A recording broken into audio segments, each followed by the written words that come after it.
Good evening, everyone. I know it's been at least a week since I've posted anything. So I thought I'd go ahead and do a recap on Marissa Carmichael's case up to date. So we're going to start over, and I am going to start at the very beginning. So, we already know the particulars where she is a 25-year-old woman raised in High Point, North Carolina. She is the mother of five children. And the last time anyone heard from her was on January 14th. So let's go into all that. And we're going to go into all the people who've been accused of being a part of this and involved, and then some rumors and innuendo and whatnot. So, first, let me start off with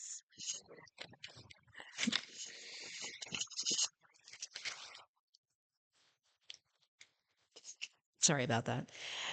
So, like I said before, Marissa Carmichael, 25, mother of five, born and raised in High Point, North Carolina. Last time was seen and heard was on January 14th. So if we start at the very beginning, the first story that came out was that Marissa was convinced to leave her house by her friend Janaja Miller, who was staying with her and had been staying with her for the last year. And they had made arrangements with a cousin of Marissa's, Tasha Poplin, to give them a ride from High Point to Greensboro so they can hit up the clubs. That much we do know. Now, where things go a little bit crazy is that there are text messages between Marissa and another person named Mo Dallas, who's somebody she considered a friend, also had an intimate relationship with, also had worked with as a dancer with him over the years. So we find out that there was no convincing Marissa to go out. She was already going to go out because she had made arrangements with Mo to meet up with him. So there's that first little side story. And, throughout this video, you're going to see pictures popping up of people, and I'm going to talk about them. So let's go over about Mo. Mo Dallas is a promoter, club promoter. He does dabble in a little bit of exotic dancing, and he has girls that work for him. Outside of that, you can have some conjecture that he does maybe dabble in prostitution and possibly sex trafficking. There's no proof of any of this, but you can widely speculate this based on his Facebook profiles and the photographs he has. So, according to Tasha Poplin, as she told me, she drove both Naja and Marissa into Greensboro, but they did stop off at a house where Marissa went in and bought some pills from a man in a wheelchair. Now, that person, I have an idea who that is, but no proof that he is that person. So, and the pills that she supposedly bought were Xanax. And I've heard from another person that was something that Marissa took quite often. So she goes on, they go on over to Mo Dallas' apartment, which is where Tasha drops them off. Now, back and forth about what actually went on while they were there. One person said they were having sex. Another person says she just took a nap. I don't know. Maybe it's a little bit of both. But Naja got tired of waiting and left and went to her boyfriend's house. Took an Uber to his place, which he was staying at a hotel. So there's that. Now, Marissa wakes up, finds out her friend left. They're texting back and forth. And then Mo's like, well, we'll just go out without her. So they left. They went to a pool bar, hung out there for a minute, and then eventually ended up at the 117 Sofa Lounge and Bar. Now, this is basically kind of where the beginning of the end of the night really begins for her because people saw her there. People saw her there at a table, private table, not drinking, not doing really anything. But we do find out that she and Jersey Moneybag, who is another character in this whole sordid ordeal, they had been texting earlier and were planning a meetup between she and Jersey. End of the night, a girl named Bubbles tells us that she watched Marissa walk out the door with Jersey from the club. And she even stopped Marissa and said, "Do you know this guy? Are you good?" And she's like, "Yeah, I'm fine. I know this guy." She walks out the door. Now, here's another bit of information that we don't know if she ever, this actually happened. They were supposed to go to the 2 to 6, which was the Airbnb on 444 Gorell Street. Now, we've had people say they saw her in a car with Jersey having sex out in front of the Airbnb. We have some people say she was inside and an altercation happened. There was that. And then we had some that say they just saw her out there not doing anything, but she never went inside the Airbnb. So we have no proof other than the fact that someone said Sean Elili, who is another character in this whole mess, came out and asked if everybody was coming in. So we do know that Sean was there. We do know that Jersey was there. We do know that Marissa was there, but whether she went into the house, that we do not know. So some type of argument happens between she and Jersey. Now, Jersey swears up and down she was trying to steal his phone. I don't know.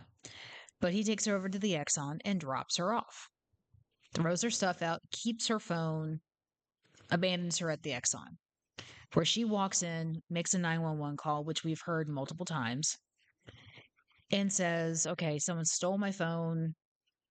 I have no money. I have no way of getting home. I need help." So, meanwhile, while she's waiting for the police to get there, Shawnee Lely, who I've mentioned before, comes in and asks if she needs a ride. She gets in the car with him, and that is the actually last time anyone physically sees her that we know of. So there's that. Now, there are phone records showing that she was calling people from Shawnee Lely's phone, trying to get a hold of somebody to get her home. Eventually, we find out that she got a hold of her stepdad, Tony, who went and woke Janaja up, who was in Marissa's bed asleep. So, per Janaja, all she said was, "Hey, I need to get a hold of Jersey. He's got my phone." Janaja's like, "I don't know the guy well enough to have his number." There ends that conversation. Meanwhile, now Sarah Carmichael, Marissa's mother, has admitted that she did have some missed calls from Marissa around 5 and 5:30 in the morning, but she didn't realize they were missed until she got up around noon the next day and saw that and returned the calls. When she returned the call, she got Sean. Sean says, "Oh, she's asleep. Call back." Calls back again. "Oh, she went to the store. Here's the address where you can go pick her up." Now, this is where things get a little kind of crazy because I've seen some screenshots of the text conversations that she had with Sean, and none of it makes any sense because if she was never with him, why was he saying she's asleep? Why is he saying she went to the store? That makes no sense. Now, it has been said that he did kind of kick her to the curb early because he had a woman coming over, which we don't know who that woman is. We don't know if that woman's ever been questioned by police. Another angle that hasn't been looked at. But as you see, with further text conversations that Sarah had sent me in screenshots, she was panicking and trying to get more information out of him. And, Marissa never came home. And now we're 6 months later. No one knows where Marissa is. No one knows what's happened to her. And who's to tell if answers will ever come? So many people, so many people in this scenario. So let's start by one by one by one by one. So suspect number one. You always go with suspect number one. Suspect number one is almost always the ex, the significant other, boyfriend, family member, somebody like that. So suspect number one in my book is going to be Smoke, also known as Charles Lindsay, also known as Gamel McIntyre. Multiple names. So he is the father of Marissa's youngest four kids. Now, for those of you who are now dialing in on for the first time on this, Marissa and Smoke did not have custody of their children. Their children had been with the state for some time. Well, by the time she went missing, a few months, by the time she went missing. And I've heard so many tales as to why they were taken. One was that he was beating the youngest child and hurt him badly, and that's why they were taken. Another one was because Smoke got busted with drugs up at a school, and we went to pick them up. That's another reason. And then the other one was they were taken because Marissa was beating on these kids, so she could be able to do her prostitution out of the house. I don't know. One thing I will say this: there are ads that somebody had posted of Marissa a while back promoting prostitution, but she has never ever been busted for prostitution.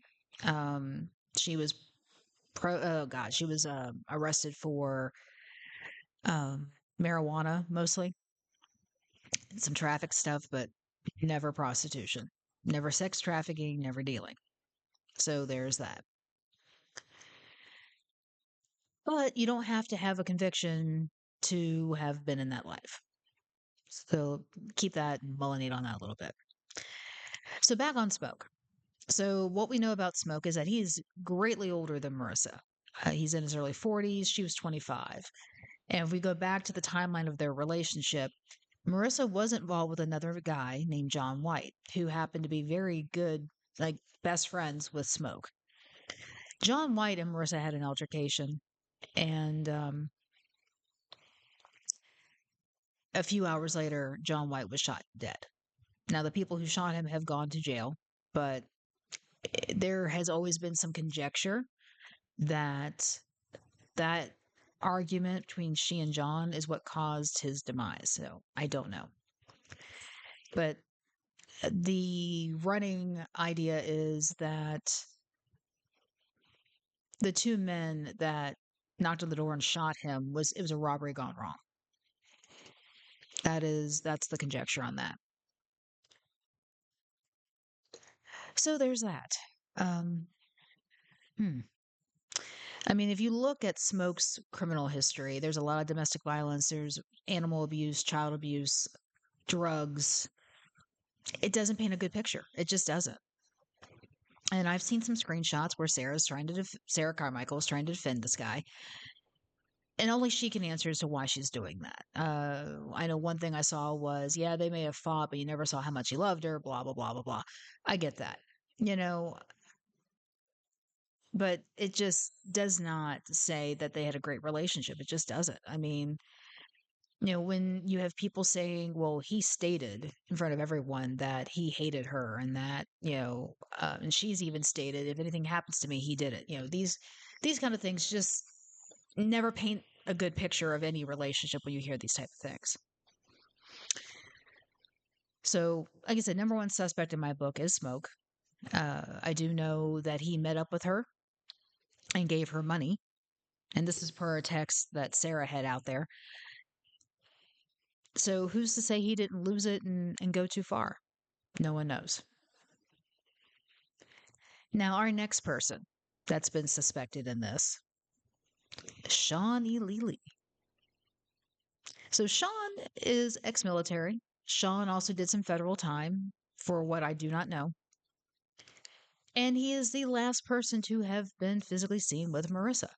So he automatically becomes a suspect. But per Greensboro PD, he's more of a witness than anything else.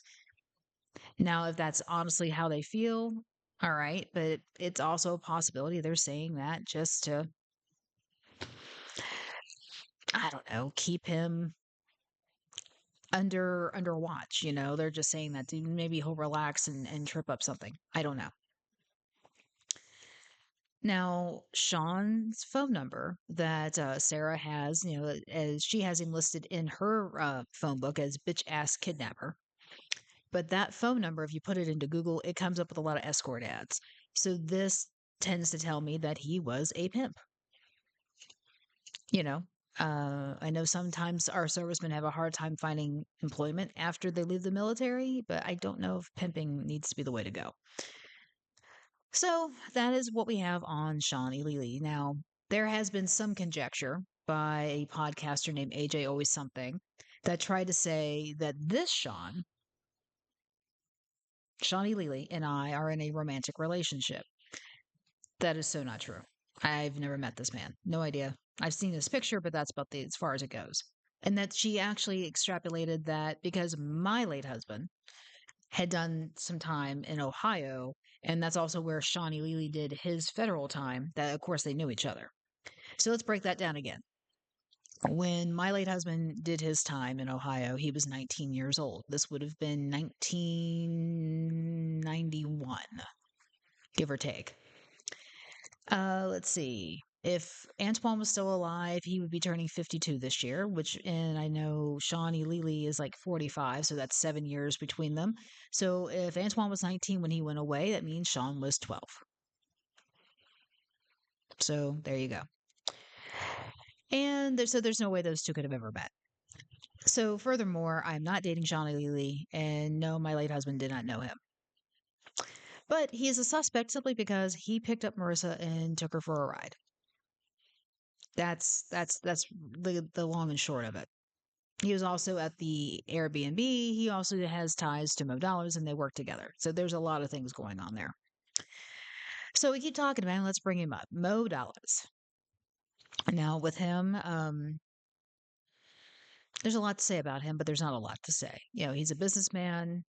He's a club promoter. Deals with a lot of dancers. Um, And he and Marissa did have a sexual relationship off and on. And he and Marissa were friends. And this is per Sarah. Sarah even said, you know, he looked after her. He protected her. Well, obviously not too much on the night of the 14th because if he had, her butt would be home. So Mo just happens to be in all the wrong places at the right time. A few of his events have got shot up. Know whether it has anything to do with him or just her happenstance, I don't know. But like I said, it just seems to be like wherever trouble follows, he's right there. And then we got to get into Jersey Moneybag. Now, Jersey is an interesting person. He and Marissa had been texting back and forth about having some type of rendezvous after the club closed, going to the 2 to 6 together, and they were supposedly in a car together having intimate relations. But why did they argue? He says that she was trying to steal his phone. I don't know if that's really the case. I don't. So, yeah, I mean, fighting over a phone, I mean, they were both Android phones. They weren't anything special. So I have no idea why they were fighting over a phone. So, yeah. But Jersey, he left her at the Exxon. He had been texting her. The cops also don't believe he's a suspect in this, but he's definitely part of the night routine. So I don't think you can completely, get rid of him as a role of being somewhat responsible in here. Who knows? Let's see. Who else can we talk about? Who else can we talk about? All right, let's get to Tasha Poplin. Tasha Poplin. She is a cousin of Sarah Carmichael's cousin to Marissa, Uber driver extraordinaire. She is the reason why Marissa and Naja got into Greensboro in the first place. So they get in there, they do their stuff, they get their pills, they get everything they want. And lo and behold, here we go.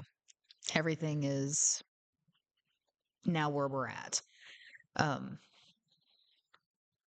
Tasha swears up and down she has nothing to do with Marissa's disappearance. Tasha swears up and down she didn't find the shovel. And the illustrious shovel. There was a shovel that was found behind a house next door to the Airbnb.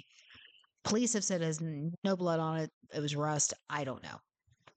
There's a lot of conjecture with a lot of circumstantial evidence. Like when they got to the Airbnb, Smoke is the one who found the bloody pillowcases and the sheets and whatnot and took them home, but didn't give them to police. That I don't understand.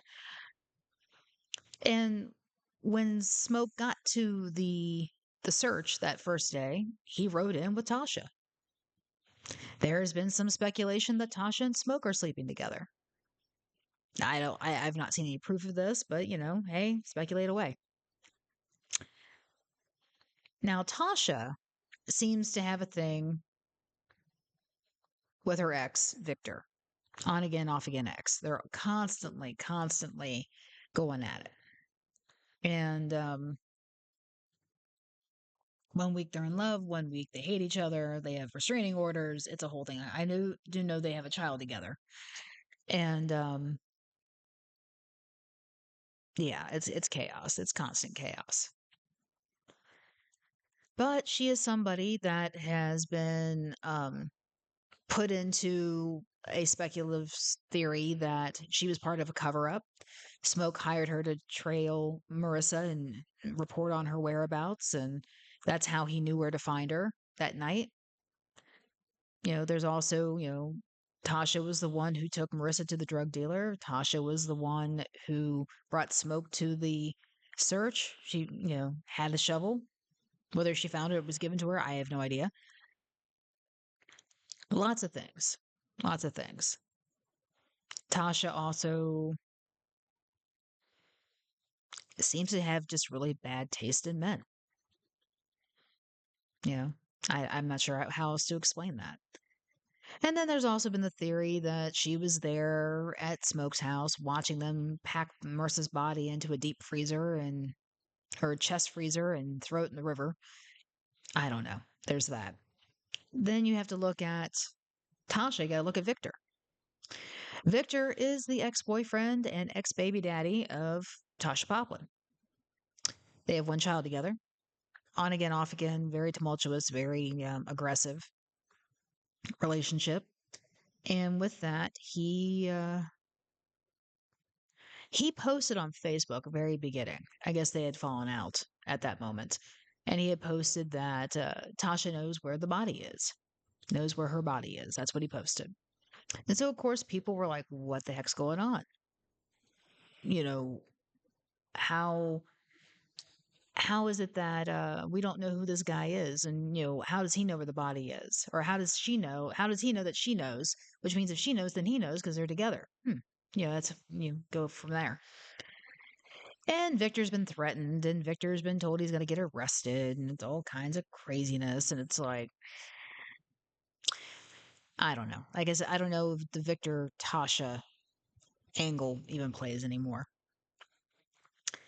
And then we go to one of the last guys Marissa was dating. That was Justin Osmond. Now, she was dating this guy we know of up to about December of 2023. They broke up because he's got a pretty aggressive mean streak. Cops are always looking for him. He's always running away from police. And oh, he also had a fiance at the time when he was dating Marissa. So who knows? Now, there's been another theory that Smoke paid Justin to kill Marissa and do away with the body. And Victor and Tasha helped. That's another theory. I have no idea if it's even plausible. And then, there's always my favorite that Sarah had something to do with this. Sarah Carmichael. Oh, because she was jealous of Marissa, or because Marissa's oldest child was fathered by Sarah's boyfriend, Tony. Who the heck knows? I mean, all I know is that that house, it's a two-bedroom house. You had like 15 people staying there. Could not have been comfortable. I think Sarah knows more what's going on than what she's admitting. Do I think she had a hand in her daughter's disappearance? No, I don't think so. But I do believe she knows more than what's going on. I also now know that her daughter Emma is the one behind the horrible threats at me, calling me a cracker ass bitch. I did hear that. I did find that out. So, hey, Emma, cops are coming after you. I mean, another person who could be involved in this is Justin Osmond's fiance. We don't know if she even knew about Marissa or if she had found out about Marissa, if she was okay with Marissa. We have no idea. She could be another person involved in this. And let's see, here's another fun one. Star Rain. It has been conjectured that people think she's involved in this disappearance just because she is simply just a little too, I don't want to use the word obsessed, but a little too, okay, obsessed. We're going to use it because that's the only word I can use. about finding Marissa because she has said multiple times, I need to be the one to find Marissa. It's like, okay, why you? But it is what it is. So yeah, she's obsessed. Now, I did find out uh, potentially who Star is. And I'm not going to release that name right now because I just want to confirm a few things before I put that out there. But yeah, it's been conjectured that Star is involved in Marissa's disappearance. So who knows? Because when I asked her once, I said how she knew Marissa, because she said she knew Marissa, and she said they went to school together in Durham. Okay, and then I find out Marissa's never gone to school in Durham, so I don't know. I don't know if that's really the case, how they know each other, or if they even actually know each other. That I don't know. And my all-time favorite, the last suspect, who's been through actually Waffle Brown is another one. He's another little weird character.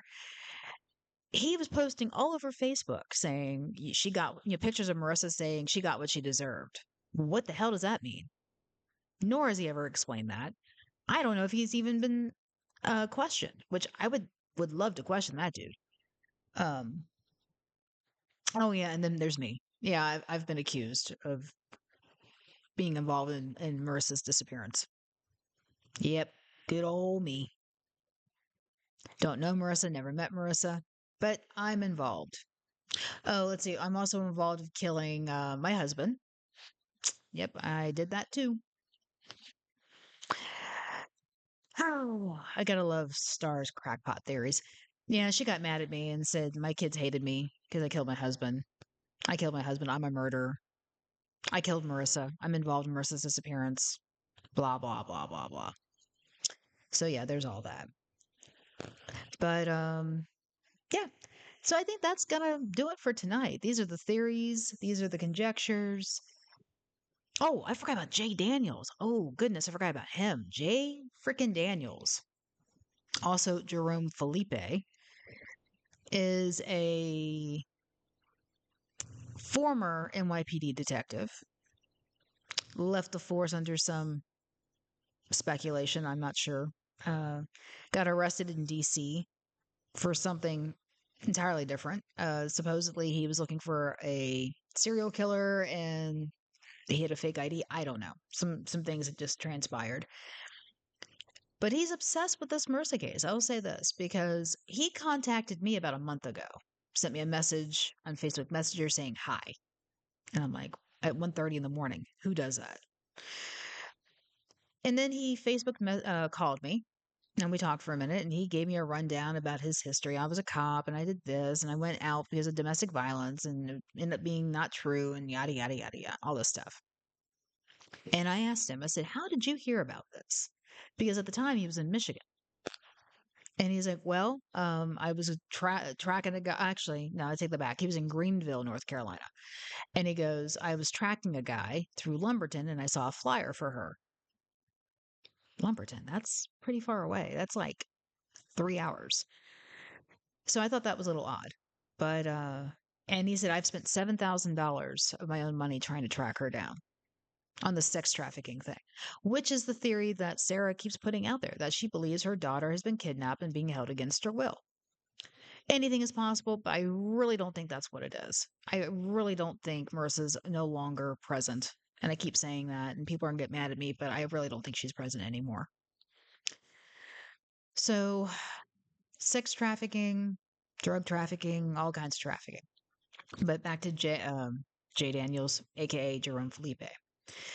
So early on in Marissa's missing person case, the family had set up a GoFundMe for her. That was like around January 15th or 16th.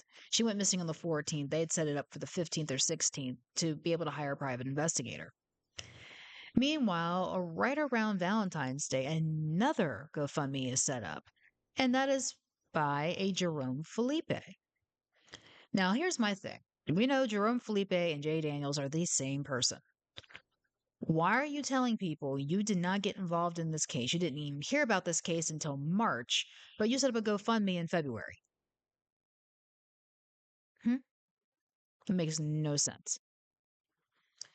So that is the story of Jay Daniels. Now, I do know a few people have accused him of being involved in Marissa's disappearance too. So he's been accused. That's why I threw him into this list. Himself, myself, Star, we've all been accused of being involved in this. So, anyway, to make a long story short, that is everybody that's been talked about in this case, involved in this case. They're no closer to finding her. I'm at a loss as to where she is. Aliens, maybe. I don't know. I really don't know. But yeah. We've spent too much time accusing each other instead of actually looking at the people who should be looked at. It's ridiculous. It's stupid. And no one's trying to get famous off this. I feel for those kids. I heard they're being put up for adoption. Everything I've heard about that house and about how Marissa was raising them, maybe they're better off being put up for adoption. I don't know. I've never met these children. I've never been in their house. I've never seen how they live. So I don't know. So I will say this. Those of you who you think you know where I work and you know where I live, okay, enjoy the information. I will continue to talk about Marissa when I feel like it. When I have access to information, I will put it out there. But the threats have got to stop because it's all you're going to do is get yourself in trouble with the cops. You know, I've sent everything over to them, all the text messages, all the screenshots, everything. I've sent it over. You have little time left. Little time.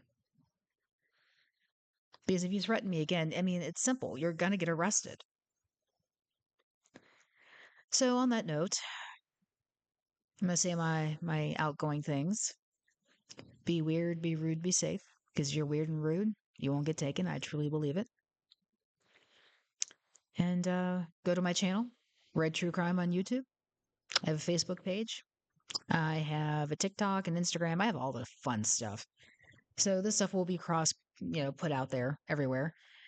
And thanks again for tuning in. And make sure you subscribe, like, share, comment, criticize, threaten if so be. And have a great night and be safe. And Rebecca with Red True Crime, I'm out. Bye.